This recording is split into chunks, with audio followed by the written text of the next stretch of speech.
ಯಾ ದೇವಿ ಸರ್ವಭೂತೇಷು ಶಕ್ತಿ ರೂಪೇಣ ಸಂಸ್ಥಿತಃ ನಮಸ್ತಸ್ತೈ ನಮಸ್ತಸ್ತೈ ನಮಸ್ತಸ್ತೈ ನಮೋ ನಮಃ. ನವರಾತ್ರಿಯ 6ನೇ ದಿನದ ಶುಭಾಶಯಗಳು ಸ್ನೇಹಿತರೆ.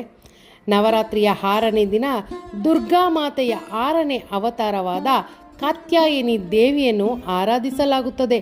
ಪುರಾಣ ಕಥೆಗಳ ಪ್ರಕಾರ ಜಗತ್ತಿನಲ್ಲಿ ರಾಕ್ಷಸರ ಅಟ್ಟಹಾಸ ಹೆಚ್ಚಾದಾಗ ಕಾತ್ಯಾಯನ ಋಷಿ ತಪಸ್ಸನ್ನು ಮಾಡುತ್ತಾರೆ. ತಪಸ್ಸಿಗೆ ಮೆಚ್ಚಿದ ಜಗನ್ಮಾತೆ ಕಾತ್ಯಾಯನ ಋಷಿಯ ಮಗಳಾಗಿ ಜನ್ಮವೆತ್ತುತ್ತಾರೆ. ಕಾತ್ಯಾಯನ ಋಷಿಯ ಮಗಳಾಗಿ ಜನಿಸಿದ ತಾಯಿಯನ್ನು ಕಾತ್ಯಾಯಿನಿ ಎಂದು ಕರೆಯುತ್ತಾರೆ. ಮುಂದೆ ಜಗನ್ಮಾತೆಯು ಶುಂಭ ನಿಶುಂಭ ಎಂಬ ರಾಕ್ಷಸರನ್ನು ಜೊತೆಗೆ ಮಹಿಷಾಸುರರನ್ನು ವಧೆಯನ್ನು ಮಾಡುವುದರ ಮೂಲಕ ಲೋಕ ಕಲ್ಯಾಣ ಮಾಡಿದ ತಾಯಿ ರಾಕ್ಷಸರ ಹಿಡಿತದಲ್ಲಿದ್ದ ನವಗ್ರಹಗಳನ್ನು ಬಂಧಮುಕ್ತ ಮಾಡಿ ಆ ಮೂಲಕ